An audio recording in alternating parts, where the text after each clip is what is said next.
Okay, we're live. Okay. Welcome everyone to our school committee meeting. Just go over who's on. So we have school committee members, Green, Allen, McFadden, Pasillo, Monroe, Panday. We have Superintendent Aronakis, Director of Administration Bob Ross, Director of Technology Jeremy Taylor, and our attorney Michael Pollock. Okay. I apologize. Call the meeting to order at 6:11. We have open forum. Comments must be directed to the chairperson of the school committee, who may limit or terminate a discussion. No comment should address personnel, litigation, or negotiations as restricted by the open meeting regulations. The school committee cannot take action or vote on topics introduced that are not reflected on the agenda.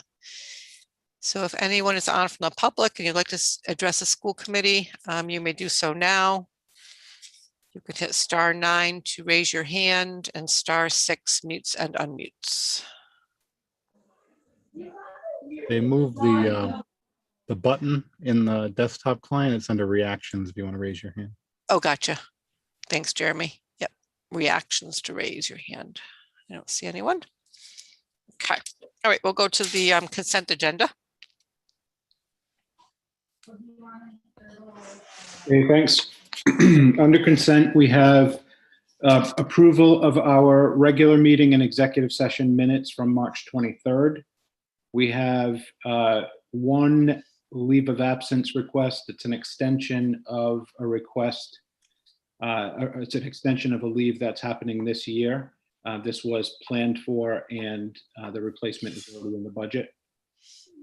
We have a resignation for the end of this school year of a teacher from the high school. We have 3 of our administrators who are up for contract renewals. So those 3 administrators are listed. We also have administrator salary adjustments. That's per the school committee policy, which was included in the packet, describes the range of salaries based on the teacher's salary. I will say that there is one error on the spreadsheet for the director of admin. The last column should say 119750. So director of admin spreadsheet from the packet, last column should say 119750. That's a correction to the spreadsheet that was submitted. And then we also have our monthly bills. Okay, let's see. I know we need to pull the minutes of executive and regular session because Diane was not at those meetings, so we'll pull those. And would anybody else like anything pulled or questions? Member McFadden, go ahead. Just pull the salaries. I want to double check something on those. Okay, and so we will pull the number 9 administrator's salary adjustments. Okay, so if we could have a motion to approve the consent agenda, less the regular meeting minutes of March 23rd, executive session minutes of March 23rd, and the administrative salary adjustments. So moved. Member Pasillo moved. Do we have a second? Green, second. Green seconds. Okay. Second. Take our roll call vote. Member Green? Aye. Member Allen? Aye. Member McFadden? Aye. Member Pasillo? Aye. Member Monroe? Aye. And I'm an aye. Okay, motion carries. Paul, go ahead. Why don't you ask your question on the salaries? Yeah, I'm just doing my bonculation here on the director of admin typo. So I'm assuming at this point that the director of admin salary increase is $2,000. It's a little more than that. Well, it's 25. 25. All right, I'm good with that then. Okay. Actually, why don't we do these 2 motions separately because Diane needs to abstain from the minutes. So let's have a motion to approve the administrative salary adjustments per the superintendent's recommendation. So moved. Pasillo moved. Do we have a second? I'll second. Green Second. seconds. Okay. I'll take a roll call vote. Member Green? Aye. Member Allen? Aye. Member McFadden, Aye. Member Pasillo, Aye. Member Monroe. Aye. Okay, and I'm an aye. Motion carries. And then we'll have a motion to approve the regular meeting minutes of March 23rd, 2021, and the executive session meeting minutes of March 23rd, 2021. Do we have a motion? So moved. Green moves. Do we have a second? Second. Member Monroe seconds. Okay, and I'll take a roll call vote. Member Green, Aye. Member Allen, Abstain. Member McFadden,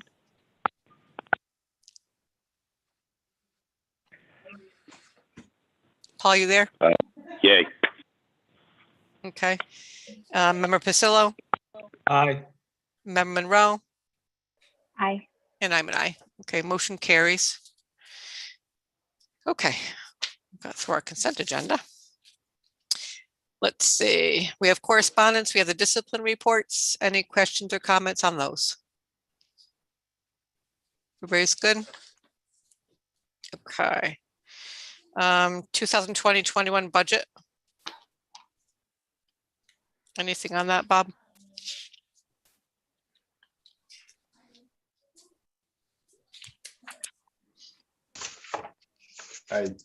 No, I do not see that in my enclosure.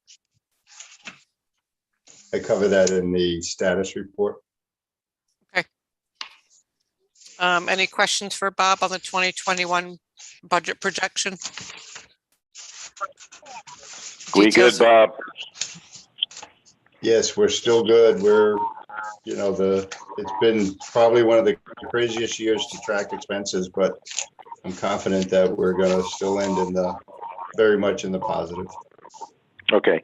I have a question on the COVID funding. Is that for this topic or another topic, or it's like we have no money identified yet for the latest version of the COVID Act?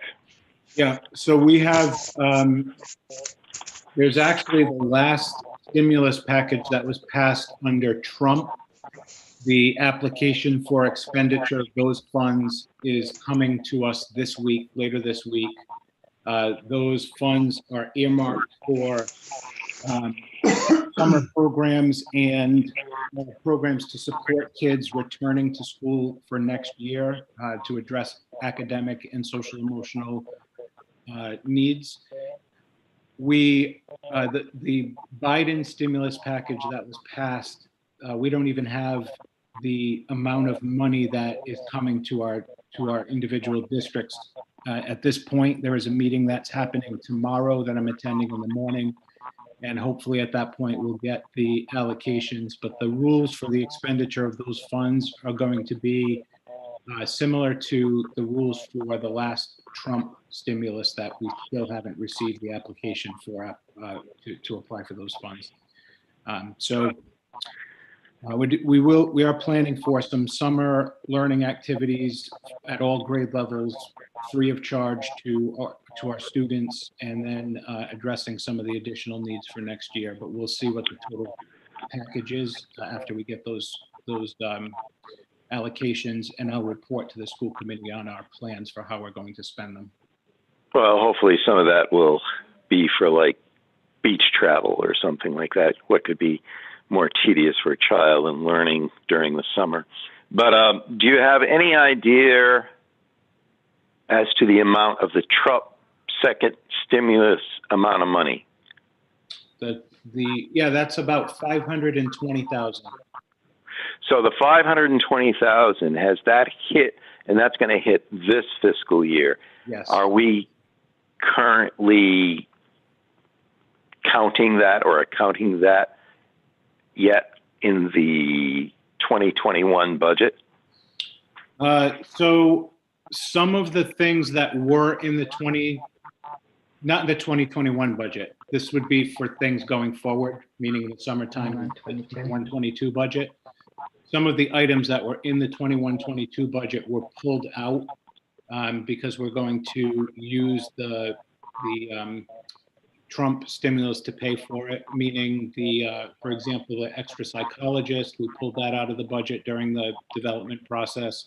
Some of the high quality curriculum materials, some of the expenses related to the required literacy training, they're all allowable under that stimulus package. And then, once we have the Biden amount, we'll be looking at what our summer program and what the additional supports will look like for next year.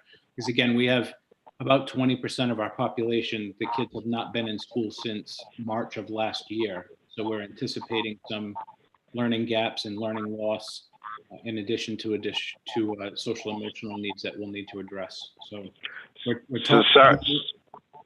yeah. So I'm a little confused as far as tracking the money and relative to the budget. Is it that we're not inclusive of that money? Or are we treating it like that all of our federal funds, which is independent of state and local funding? It's independent. It needs to be, you need to apply for it just like you do for the federal funds, following the rules that they give you for how it can be expended. And then it's all tracked through our treasurer's office and through the Department of Education. And therefore, it isn't really a part of the budget that. No, it can't be. It can't be used to pay for things that you typically pay for in the operating budget. It needs to be for additional expenses to support the increased needs of kids, both academically and social emotionally. So in both cases, in the second Trump stimulus and in the anticipated Biden amount, these monies will be not in support of existing staff, but rather additional supplemental staff. Is that correct? Is that fair to say? That's fair to say. There's a little bit of a nuance to that. For example, we had in one of the original Trump stimulus packages, we hired an additional psychologist who was in place this school year. So since that was paid for out of stimulus, we can use the new stimulus to extend her for another year. So she exists, but she's being paid for from that funding, but she was never paid for out of local funding. So there are some nuances to it.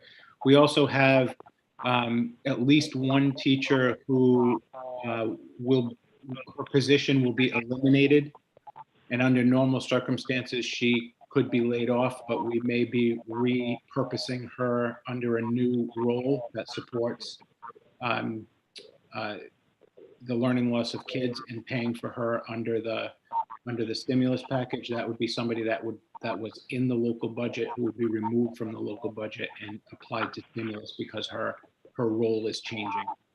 So that, like I said, it needs to be new positions, but there's a nuance to the question that you asked. I wanted to give you a couple of examples.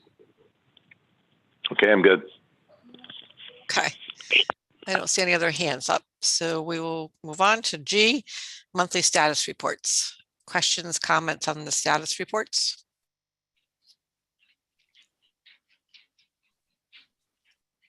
Everybody's good? Okay. I just want to make one acknowledgement to Jeremy for his testimony on House Bill 5700. Jeremy, thank you so much. That was very thoughtful and thorough testimony. So appreciate that and representing our school so well. Thank you. Let's see. Okay, we'll go to new business. We have the Rhode Island Association of School Committees annual 21-22 dues invoice. I know they froze their amount this year. Jim. Yeah, so typically, once we get that invoice into our office, we put it on the agenda for your approval because it is it's your association, but we do not pay the invoice until after July 1 because it is for the next fiscal year and it is budgeted for. It's part of the budget that was approved yesterday by the voters. Yep. Okay. Any questions, comments on the invoice? Okay. So if we can have a motion to approve the payment of $5,154 for the Rhode Island Association of School Committees 2021-22 dues invoice, which we paid after July 1st of 2021. Motion to approve. Okay. Second it. Okay. Second. Well, I think, so Priscilla moved, McFadden seconded. I think that's what we got. Yes. Pretty much. Okay. Any questions on that? Okay, we'll take a roll call vote. Member Green, Aye. Member Allen, Aye. Member McFadden, Aye. Member Pasillo, Aye. Member Monroe, Aye. and I'm an aye. Okay, motion carries. Okay, we have B, review and authorize acceptance of coding as another language K-2 grant. Okay, so this is a grant that is being, it's, the Wallaloon School has applied for it. It's a Rhode Island Department of Ed.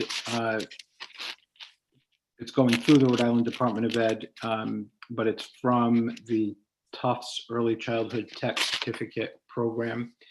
This would expand some of the opportunities for kids at the early grades to experience coding and additional technology as a supplement to their STEAM class. That's one of the specials that they have at Wallaloon School. And it also extends the work that they did with the Highlander Institute over the past 2 years, again, at that school. So, you know, I forwarded it to the Wallaloon principal, since it's a K-2 focus, and she indicated that she was already in the process of applying. So per policy, all the grants need to go through school committee for approval, and then we'll wait to see if we get awarded the funding for the project. It's pretty exciting, though. Okay, questions, comments on the grant? Okay, so if we can have a motion to authorize acceptance of coding as another language K-2 grant. So moved. Priscilla moves. Do we have a second? Second. Second. Green seconds. Okay, we'll take our roll call vote. Member Green, Aye. Member Allen, Aye. Member McFadden, Aye. Member Pasillo, Aye. Member Monroe. Aye.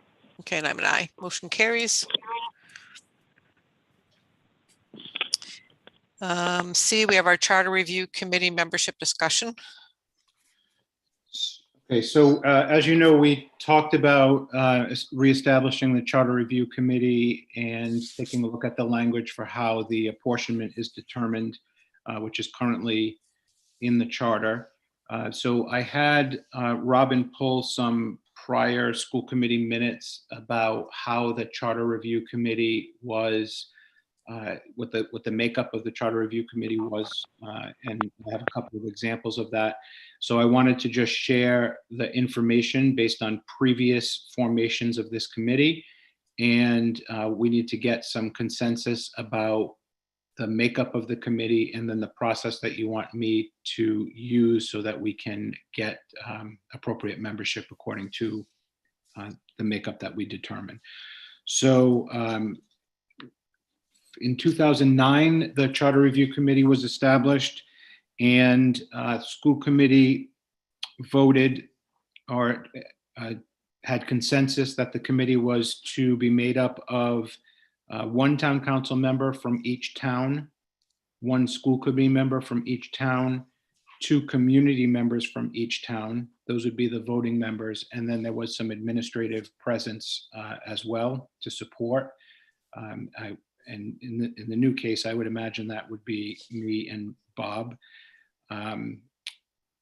It was also agreed that a communication would be posted on the district website explaining that the district is seeking volunteer community members from each town to serve on the subcommittee to look at charter changes. The posting remained on the district website for 2 weeks.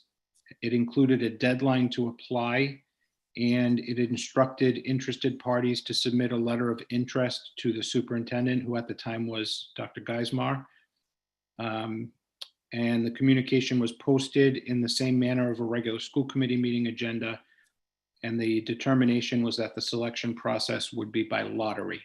That was from 2009. There was a charter review committee at a different time where the makeup was exactly the same. One school committee member from each town, one town council from each town, but the school committee decided that they wanted 3 members of each town, 3 community volunteers from each town. So I have examples of the posting that was done during the past times, the letters that were sent to the individuals when they were selected to serve. And I also have the makeup of the 2009 committee, which included Lee Kissinger, who I think is on this meeting. So, I just, before we proceed and get this committee together to take a look at the language that we've talked about, I know we started talking about it at our joint meeting with the town councils. I just needed to get consensus from the school committee about the makeup of this charter review committee, and if you want me to proceed with the posting and following the same procedures that were done the last couple of times that this committee was put together. Okay. Questions, comments? Who would like to go first? I just want to summarize. It sounds like what we're going to ask for is 1 member of the school committee from each town and then 3 members from the town. Is that correct, Jim? From each town? 1 member from each town council, 1 member from each town who's on the school committee. And then it's been done 2 different ways. It could either be 2 volunteers from each town, community members, or 3 community members. It depends on what the school committee wants to do.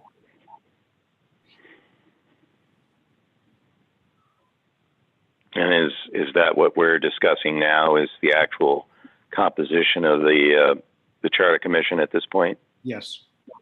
So the only issue here would be whether we want, it sounds like both committees recently had 2 school committee members, 1 from each town, 2 town councilmen from each town.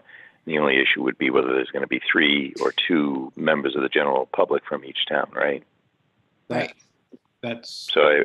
I think if I guess for me, I think that ideally the more the merrier, but I think it's always difficult to fill these positions because people's lives are so busy these days with COVID and everything else. So I'd like 3, but I don't think, at a minimum, I think we should have 2 from each town, if possible. But 3 might be difficult from each town because I know it's difficult for Exeter to find volunteers for almost anything these days. It's really, really challenging. So you may end up seeing, like, I don't know, Diane Allen serving on the school committee and then Paul McFadden as a volunteer. That's a very real possibility because we may be challenged in Exeter. I don't know how it is for Greenwich, but we might be challenged in Exeter because of all the COVID stuff, which is ongoing.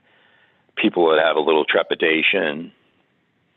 I don't know if anybody else from Exeter has any concerns, but it may be difficult to get those volunteers. Any other questions, comments?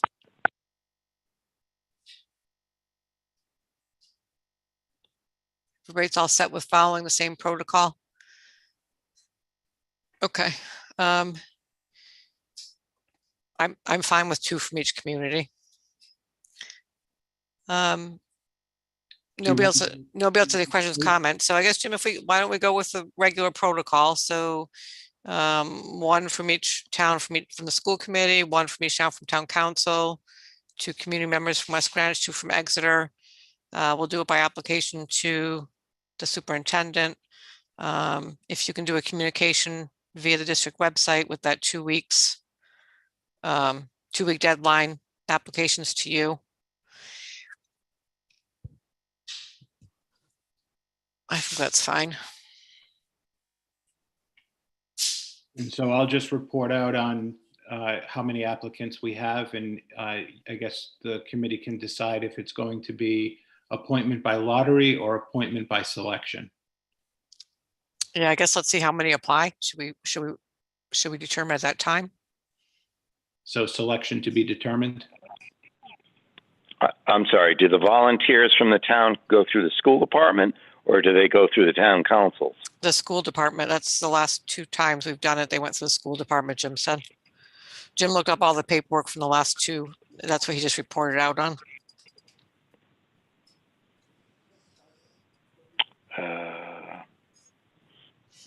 Does everybody feel okay with that? Because I would think that would be the responsibility to get the volunteers from the town councils. So in other words, the town councils select the volunteers. To me, Well, we wouldn't be going. I wasn't precedent. on. I know that would change, but I was having a Paulie moment, and I was under the assumption that the general volunteers would come from the town councils. So in other words, the towns would advertise that these 2 positions would exist. The volunteers would, much like I think the town councils do that now. We've had, I don't know, I guess my opinion is we've had 2 successful charter review committees and it was done a certain way and it worked. So I'm fine with staying the way it is. Anybody else have any comments?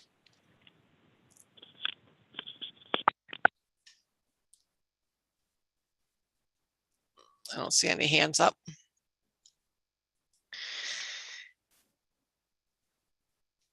So the last time this was brought in front of a school committee, the school committee just did a consensus, not an official vote, but just came to consensus, and then the superintendent followed through with that. I'm willing to do the same. I don't know if you want to do a consensus roll call. Yeah, we can do consensus. I'm waiting for more people to participate. I can do a roll call with consensus, see where everybody stands on it.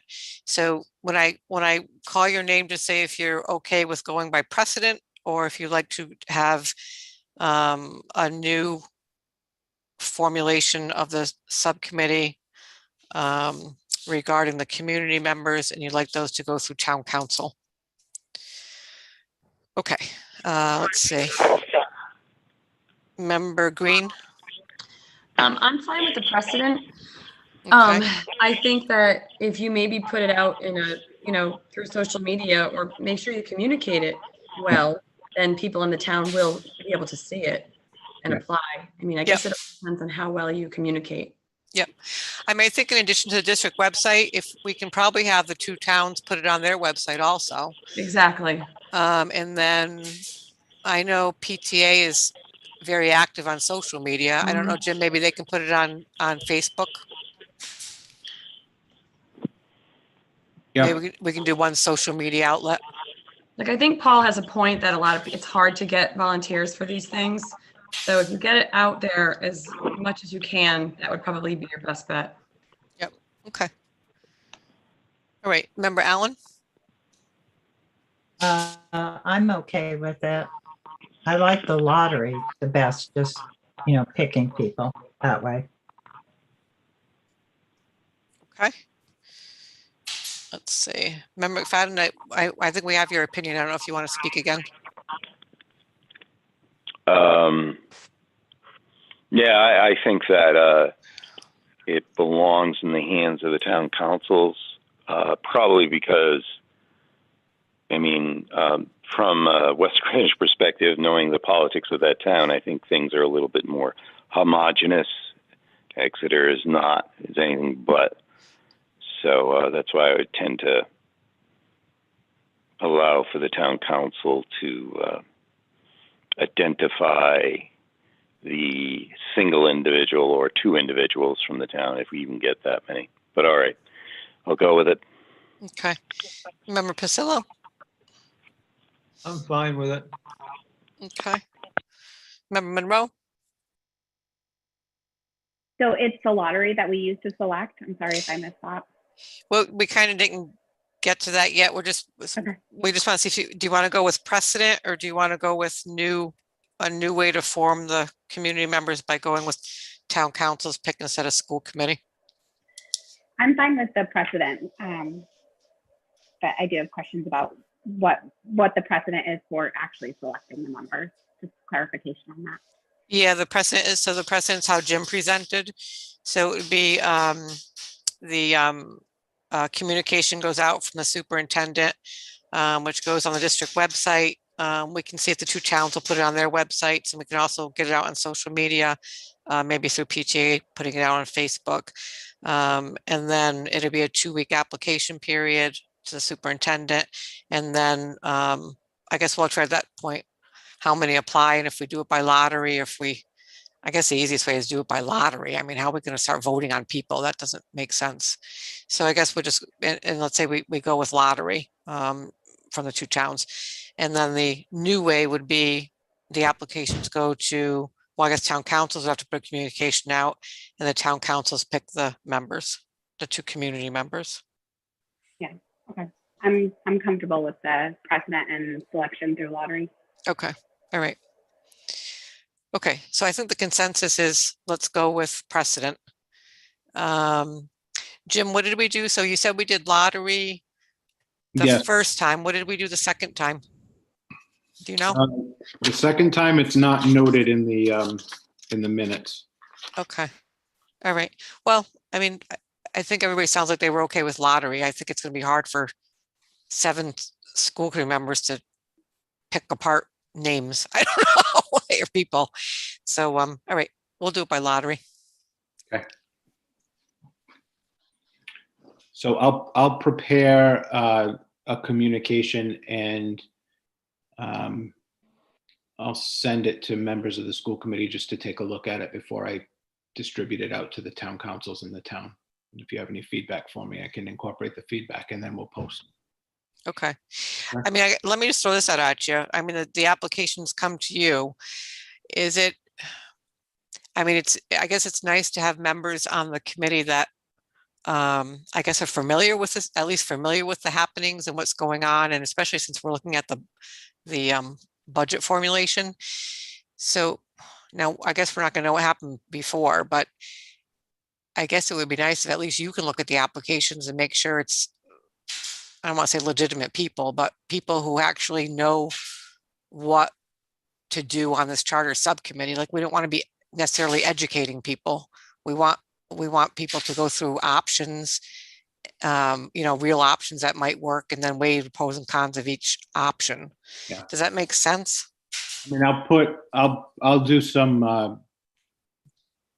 a summary of, what the issue is and what we're trying to resolve. As we talked about during the joint meeting, the public meeting that we had. Yep. Just so that people know what the problem is that we're trying to address. I think after this budget season, it's pretty obvious what happened in one town versus the other based on the population shift. That's what we're trying to stabilize so that we don't have those issues going forward. So I'll write up a little bit about what the goal is, and then when people apply, they'll at least have an idea of the kinds of things that we're looking at to try to resolve for our 2 towns. Yeah, maybe we're not looking for resumes, but maybe in their application they could put, why. Just, I don't know if you could be specific as to, we need some substantiating evidence or, information as to why you think you'd be an asset to the subcommittee, something like that. Rather than just a person applying with their name and phone number. The letter that went out last time included the sentence, your letter should include a brief statement of why you would like to serve. Okay. So that is the precedent that was established the last time this happened. Okay. I'll do something similar. Okay. All right. Does that sound good to everybody? A plan? Okay. All right. Very good. Jim, you're good? I'm good. Okay. Okay. So then we have D, approve English high quality curriculum materials for grades 6 to 8 and 9 to 12. So I'm going to turn this over to Dr. Ahern. Okay. Good evening, everyone. As Member Pianday just read, I have before you tonight, consistent with the law about districts requiring districts to adopt high-quality instructional materials in the areas of English language arts and mathematics by 2023 and science by 2025. So what you have before you tonight is a request based on the culmination of work that has been going on all year. As you could see attached to my report, my curriculum report, status report, I provided some facts. There were more than 7 teachers and we worked more than 60 hours. It was a comprehensive and robust exploration of the high quality curriculum materials that are out there.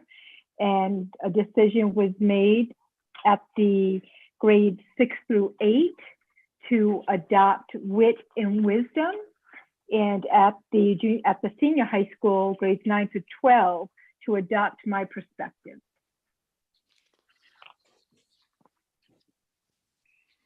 Okay. Happy to answer any questions that you may have, specific questions. Thanks, Marie. Questions, comments, Member Green? Hi, Dr. Hearn. I was just curious, are they both online curriculums? That's what it looks like. Actually, they're online as well as printed materials. Okay. And so we are purchasing both.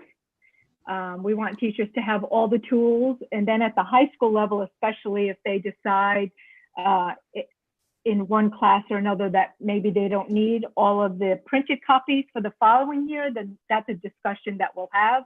But but at the onset, we want to make sure that everyone has everything that they need for a successful first year implementation. I was just curious how NPR was integrated into an English curriculum. The NPR podcast. Oh, I know what you're talking about. Okay, so with my perspective, NPR podcasts.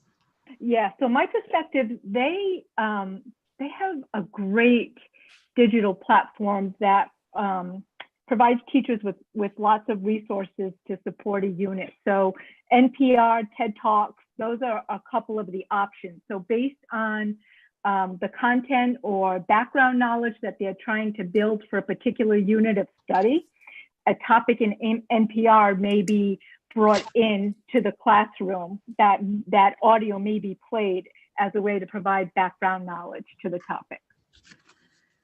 Okay. Same thing with the TED Talk or other nonfiction articles. One of the examples that they showed us, there's a unit on Romeo and Juliet, and so there's a real life nonfiction story of in the Middle East of a man and woman star-crossed lovers kind of thing. So there was an article to support, what does a modern day Romeo and Juliet look like, as well as a video that students watched of a dramatization of Romeo and Juliet. So it's just a way to build more background knowledge so that students can understand the complex text. Okay, thank you. You're welcome. Okay, any other questions for Dr. Ahern? I will say too, I know that Maria has talked about this a number of times, but this is part of the process that we're going through over the next several years to address the requirements of the law regarding high quality curriculum materials in math and ELA. So this is the junior senior high school ELA selection. We're doing piloting at the elementary in ELA reading. And then we'll move on to math, and then we'll move on to science after that. And that will get us to the end of the law, that part of the law. In her status report, you also saw that we have the requirement of the science of reading training for all of our staff. That was rolled out yesterday. The first session was rolled out yesterday, and that will happen over the next couple of years as well. So that we will be in compliance with that element of the law. These are all requirements that are legislated with very limited additional funds sent our way to make it happen, but we're doing it. Okay, everybody's good? Okay, so let's see. If we can have a motion to approve the English. Hold it. Didn't you see my hand raised, Claudine? No. You're not raised Yeah. on my screen. Oh, I see you now. Sorry, How I had about the word. now? Yep, I got you now. Go ahead. All right. So, Jim, not entirely irrelevant, but Monday we had our RICAS testing. Is that not correct?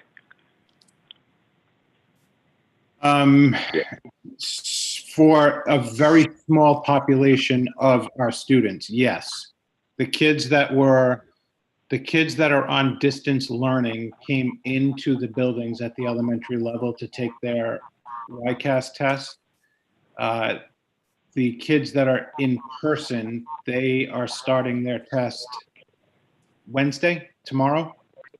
At Metcalf, the junior high school is underway as well. So some of our students at some grades, depending on their learning environment, have already tested. Some will be tested soon in ELA, and then later in May will be the math testing.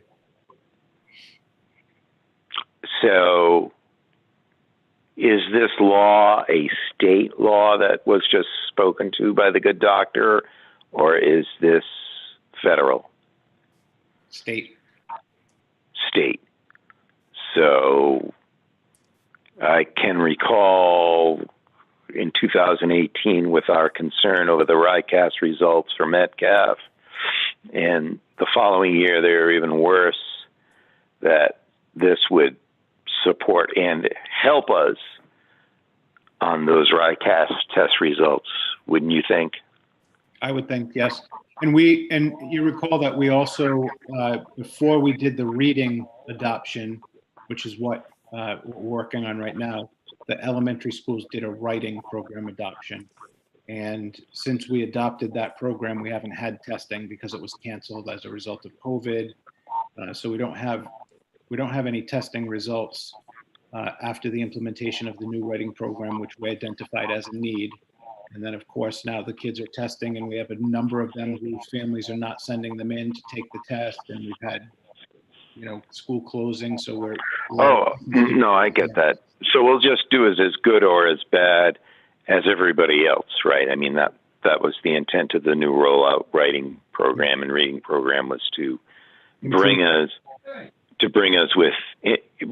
so that, we're not testing in the same cohort as, say, Central Falls and Providence, that we're in the same testing rankings as they are close communities like North Kingston, South Kingston, and East Greenwich, right?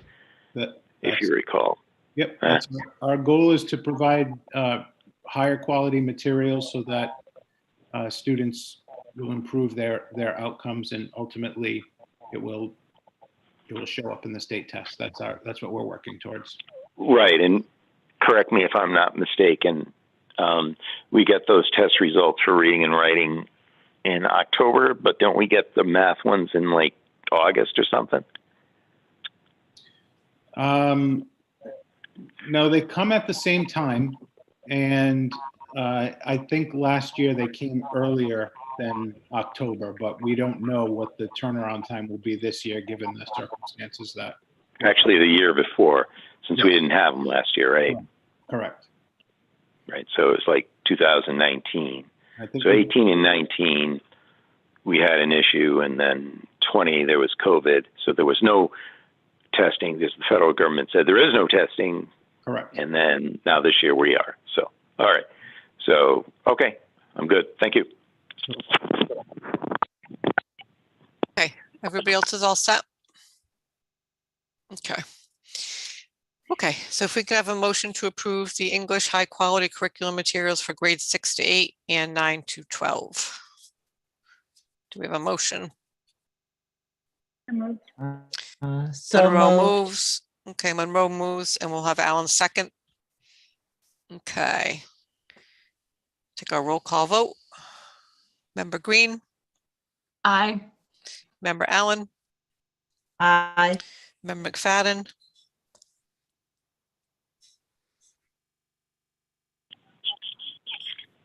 Aye. Member Pasillo, Aye. Member Monroe. Aye.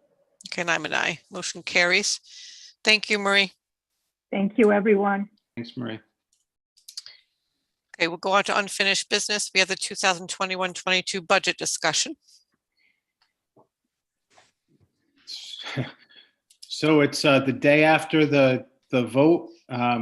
We haven't really done much additional work, but we're thrilled that the budget passed at yesterday's all-day referendum, and we will continue to make the adjustments that are necessary to get the final document to the number that was approved by the towns, and we'll get that to the school committee as we typically do prior to July 1st, which is the date that the new fiscal year will begin. Okay, any questions, comments on the 21-22 budget? Paul, your hand is still up. I don't know if you have a new question or you just didn't take it down.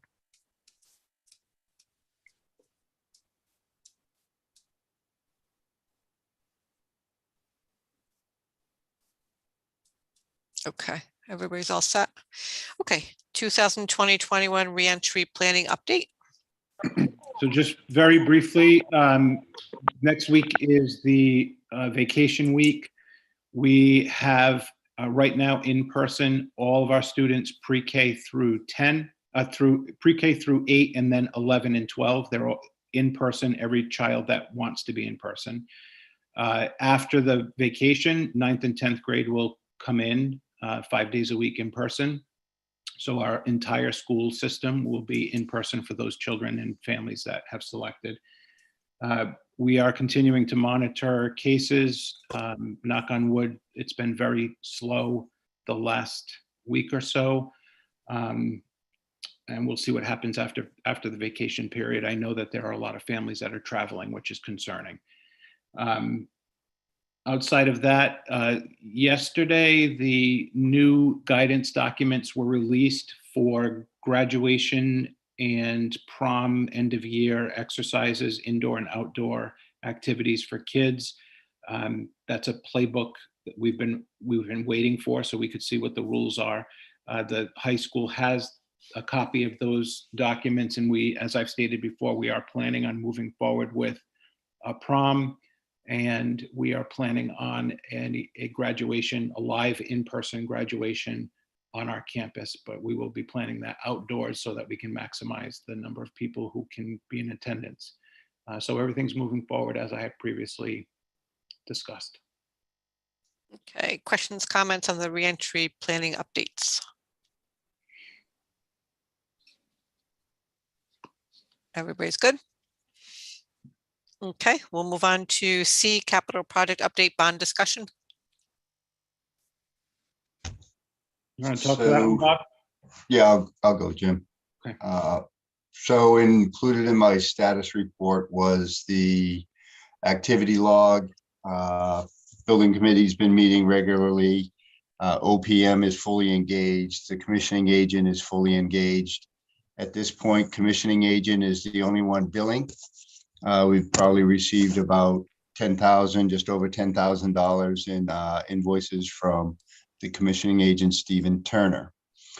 With the bond passing yesterday, the bid for the HVAC project was prepared in advance and is on the street right now. So that's available for review. And that's been sent to 3 vendors. All that activity is being managed by the OPM Downs Corporation. So the project manager is taking care of that. We did receive feedback from RIDE on the schematic design. There were some really pretty straightforward more housekeeping issues. Just make sure you're including these documents. Toronto Architects and their team are providing that information. And when they provide the feedback on the schematic design, they will also submit the design and development documents. Those will be reviewed by RIDE. Part of what the schematic design comments from RIDE was develop a plan to go forward with the bidding process, which Downs and Toronto are interpreting, and it's generally accepted that that is the green light for RIDE or to districts to continue to keep moving forward, even though we have to go through the approval process at RIDE for the 3 different phases: schematic design, which we've done, design development, and then the construction documents. So we're moving, as we should be, and the building committee has taken all the correct steps. So that's all positive and moving forward. The superintendent and the district treasurer, Tish Ruizzo, and I met with Lock Lord, Karen Grande, who is the bond counsel, and Steve Massaroni, PFM, Financial Services. And we had a pretty, Jim, about an hour discussion today. About an hour, yes. Which gets to the nexus of the issue, which is now that all the approvals have taken place, what is the bond schedule going to look like? And we have some follow-up work we need to do. And that includes getting with the OPM to get what is the timeline for the start to the completion of the $17.8 million worth of work? We know that we'll be doing, roughly between $4 and $4.5 million worth of work, and will be completed by the end of September. So we would be looking at that magnitude of billing from the vendors and the service providers. And we're just trying to figure out how do we have that money in hand to pay those bills, and what does that mean to ultimately the debt service structure and the bond issuance. I just got a lot of feedback there. Yep. Paul, do you mind muting? Thank you. So I think just for things that benchmarks that we need to hit, the school committee will be presented on the 27th at the next school committee meeting with authorization language that will be crafted by Lock Lord. And that basically is the last step in saying, hey, the bond's been approved, it's been enabled, it's been enacted, it's been voted on and approved by the voters.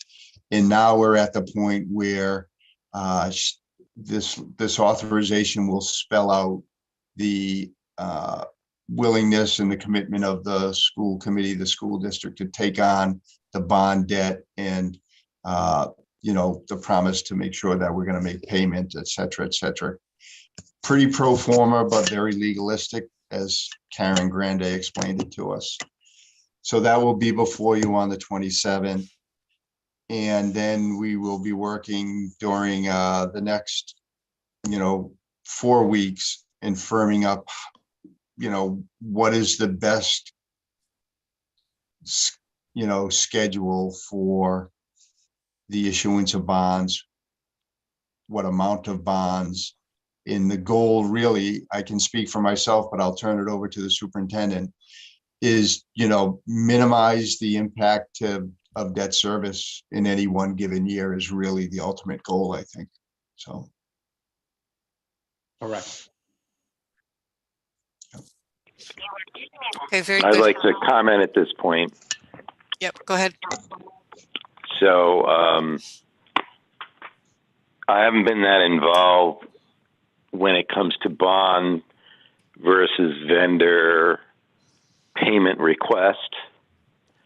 And I'm not going to say past recollection is the gap has been a little more distant between the two, Bob.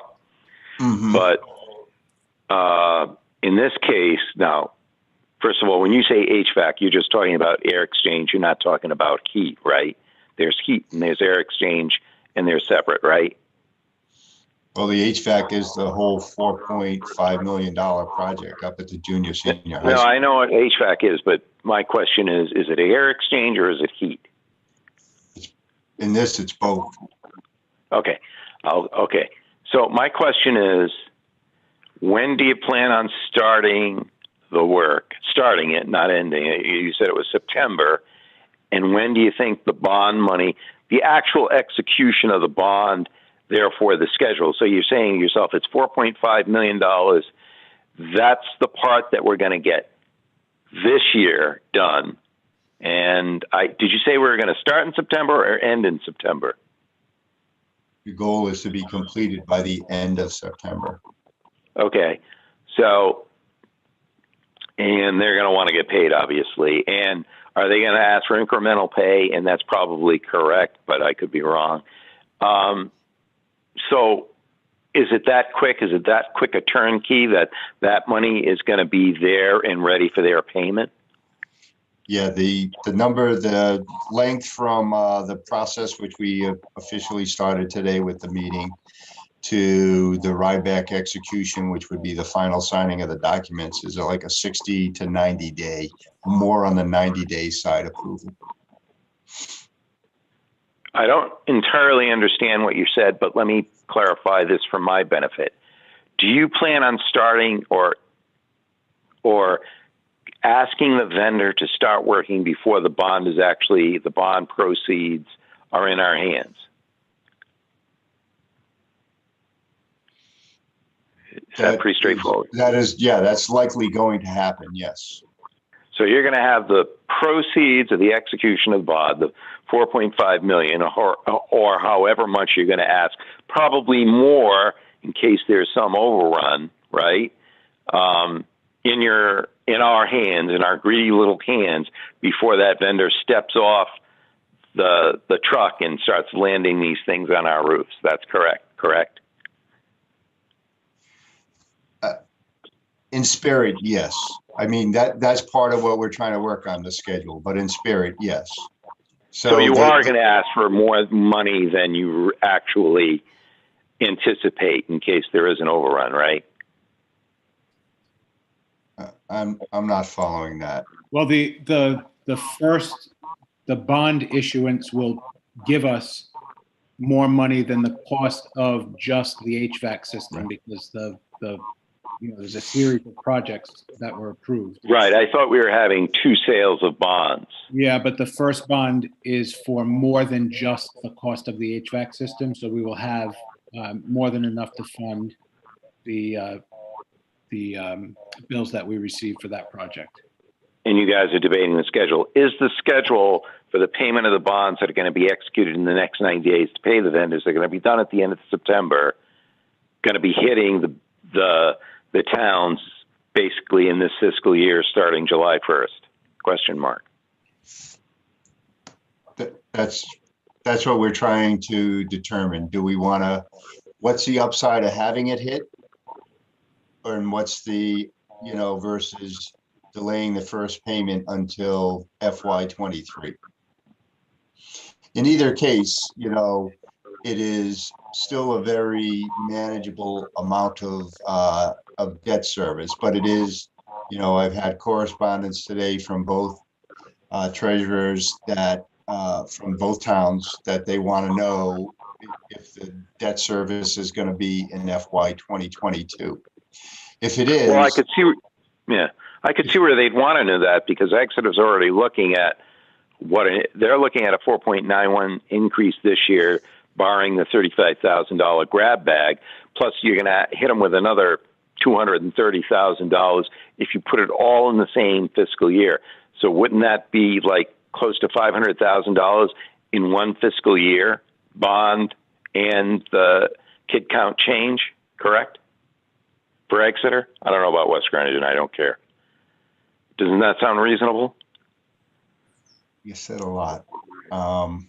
If you went with the bond payment starting in this fiscal year for the town of Exeter, and it was for $230,000 just for the bond, and then the increment of the budget that we have to absorb because of the kid count shift is $200,000, aren't we looking at $500,000 to the town of Exeter if you throw in the bond start this year? Question mark. Well, the sample schedule that we received prior to us doing our, creating our flyer, had an estimated bond payment in year one of about $190,000, which gets split over the two towns. So it's roughly a $90,000 expense to Exeter, not 200 and change. Correct. That's if the schedule starts this year. Correct. Correct. It eventually graduates to 200,000 plus, but you're saying in that particular, in this, if we start it in this fiscal year, it would be $90,000 a pop for each town.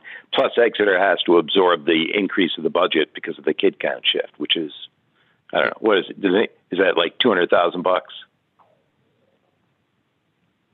At least, yes. All right. So, I mean, we're talking probably going through the 5% barrier, just dedicated for schools, even though I don't know what we're going to do with the debt service. I think we still pull the debt service into this 4.91 this year. So you're looking over 5%, right? Easy, right? If the first If you payment, throw the, if this first payment hits in 22, which is what we're trying to get a lot of information on so we can make the right decision. Right. Exactly. well, you know, I understand the whole communication process, but I'm wondering how much of an opinion the school committee wants to have, because for the town of Exeter, right, I mean, if you're going to throw the $90,000 on top of the 4.91% increase for the budget because of the kid count shift, maybe we want to have a stronger opinion on that than just coming to some general agreement with the treasurer of the town of Exeter and the treasurer of the town of West Greenwich. Because frankly and honestly, $90,000 to the town of West Greenwich, I mean, I don't even think that's a ripple in their water tank. You know what I mean? That's a who's care. But for the town of Exeter, you know, that's a pretty significant ding. No? Yeah? Hello? I don't know their financial situation right now, so I can't comment on that. Right. I understand that. That's why I'm commenting on it, because I think that's exactly what we're talking about. In other words, if you add another $90,000 into this year's budget request to the town of Exeter, which is what you would be one of the scenarios that could be played out here, right? That's a pretty good ding for already at 4.91%. That's a pretty good ding, right? And then the $90,000 you're going to put on top of that if you start the schedule for the bond payment, right? Can I ask another silly question? How much of the bond are you going to issue for the next 6 months? Is it going to be, Jim, you mentioned that it's going to be more than adequate to cover the $4.5 million for the HVAC. What is the exact number that you're thinking about issuing for?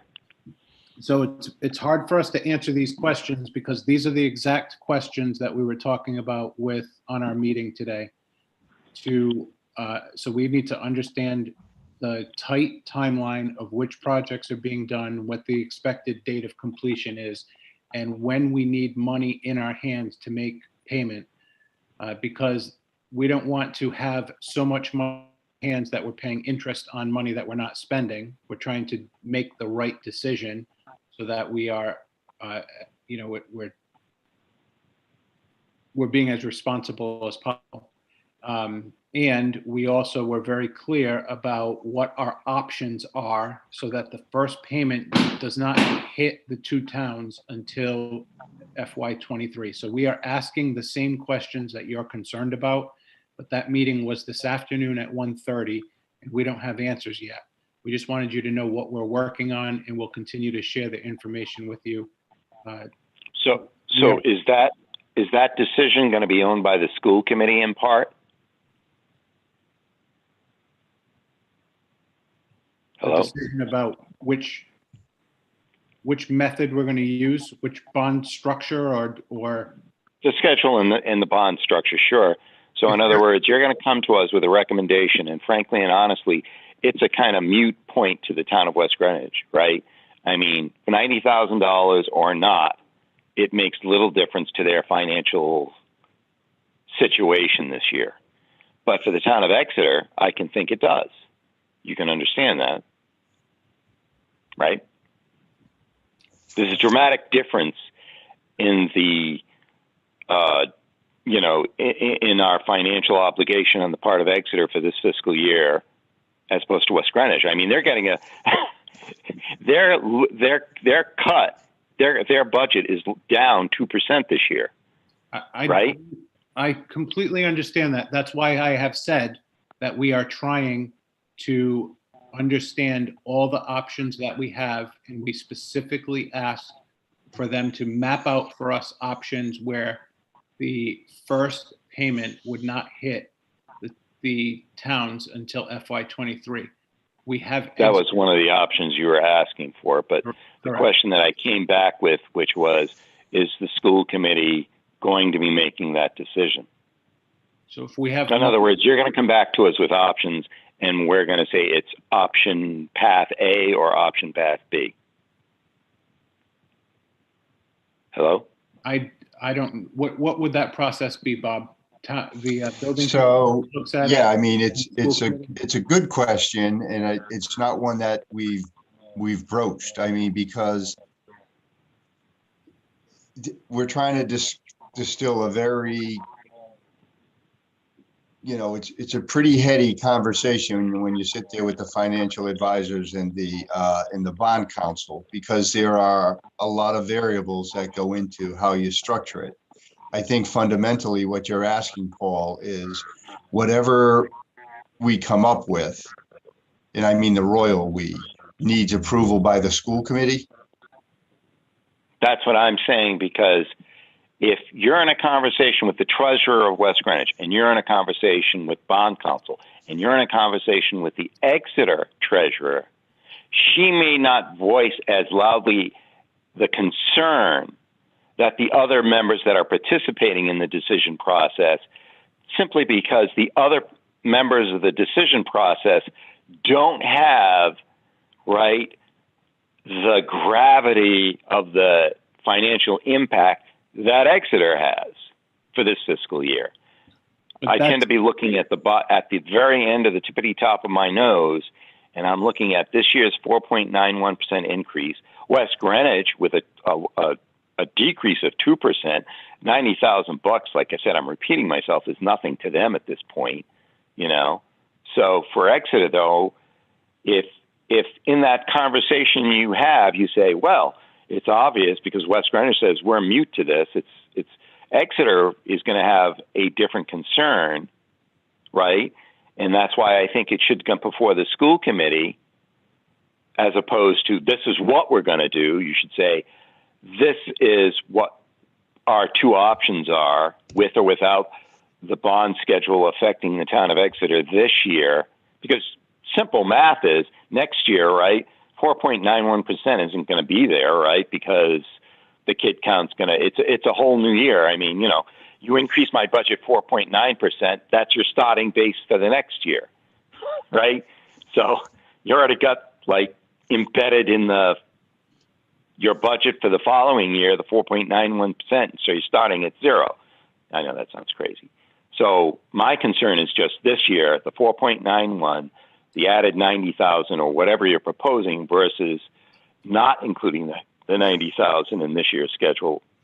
So, and the reason I keep mentioning it is because West Greenwich is going to shrug their shoulders and say, whatever, which shouldn't be seen as a consensus to move forward on the approach. That's why I'm saying it should come before the school committee, because the school committee says, I have concern about the debt service increasing on top of the already existing 4.91%. Does that make sense to you guys? Jim, before you speak, I just want to say one thing. And this goes to you and Bob. I'm assuming that when for the structure of the debt service, there are a lot of pieces that go into that. I'm thinking there, financial, legal, whatever. There's a lot of pieces that go into it. So I don't necessarily know that the school committee body even has you know, has a say in voting on which way we go. I'm thinking there's a lot of pieces that go into it, and you're going to be presented with a schedule and advice of financial people that do bonds.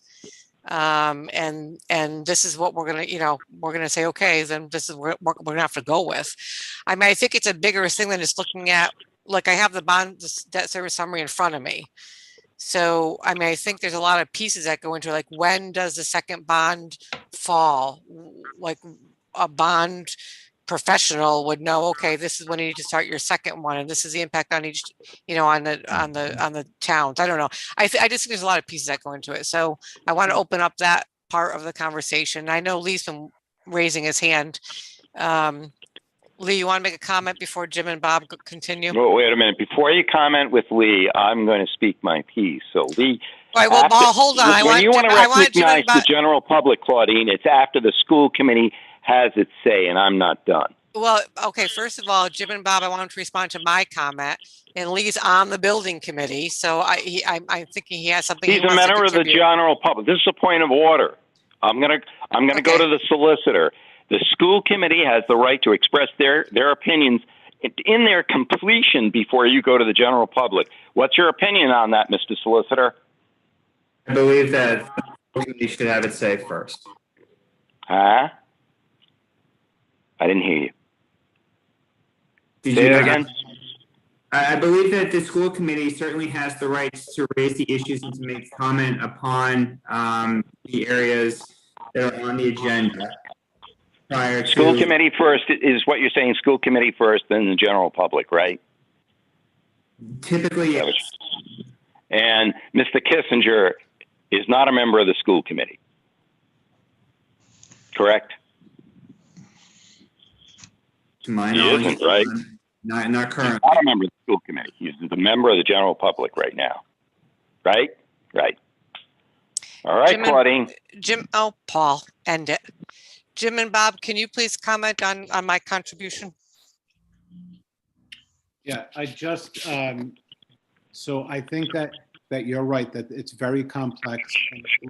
In the past, because we've been exploring this opportunity to go to bond for improvements for several years now, we've had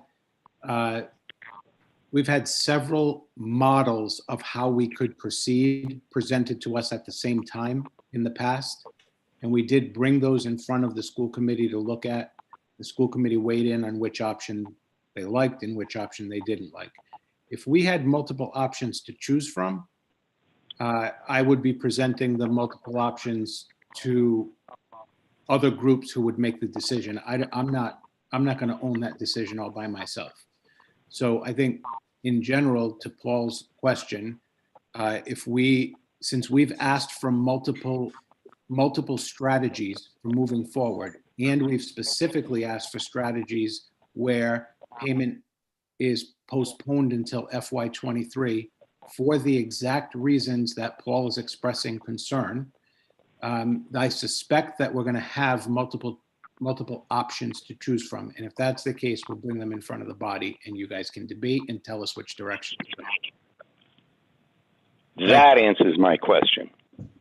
And I know that you have significant concerns about Exeter. I totally get that. I hope that you understand that Bob Ross and I are both expressing the exact same concerns when we have these conversations with the people that we're working with, because we understand the circumstance that is in place right now for the town of Exeter. And if it were reversed, we'd have the same concern for the town of West Greenwich. So I don't know if you believe it or not, but we actually are on your side. I'll leave that aside to some other time of debate, but I will say that I will say that, my personality, of course, is much different than perhaps the treasurer of Exeter. And it sounds like I am not knocking the treasurer of Exeter by any means. She's a very competent individual. I would just want to make sure, and I'm not volunteering for this, of course. That's her role. I'm not going to. But all I'm saying, I'm a loud voice, and I want to make sure that everybody's opinions and the facts are brought forward, and that includes the town of Exeter's this year fiscal dilemma. So, and like I said, if there's 4 different parties there, right, and there would be, right? Hello, am I still there? That the Exeter party position is well represented. And that isn't to say for 1 minute that the treasurer from Exeter would not be is a good representation of our current financial challenge in the town of Exeter. Hello? You're still there, Paul. Oh, all right, I'm done.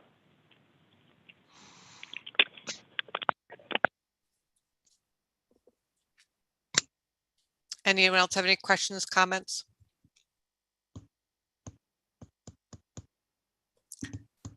Lee, go ahead.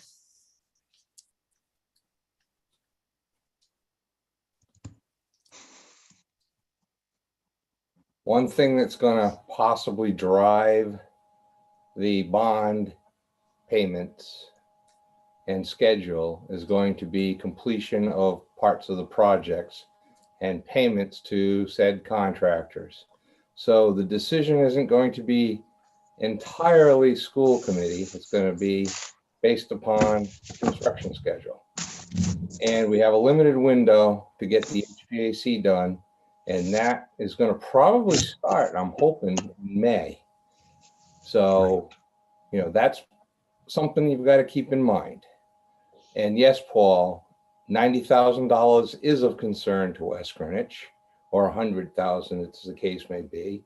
When the publication went out, it was one of the first things that our treasurer spotted, and they asked questions. So, yes, it is a concern to West Greenwich, and I can speak as town council, that it's been discussed, and we're all concerned about the amount of money involved in all of this. So, it's about balancing everything, and it's a difficult job. That's all I have to say. Jim, Bob, anything else on that topic? Everybody's good? Nope. Okay, thank you so much. Okay, we have important dates and meetings. Tuesday, April 27th, school committee. Tuesday, May 11th, school committee. Tuesday, May 25th, school committee. We will not be going into executive session tonight. Jim, any closing words? You good? I'm good. Okay. All right, so if we can have a motion to adjourn. So moved. So moved. Okay, Second. Green moves, Priscilla seconds. Member Green, Aye. Member Allen, Aye. Member McFadden,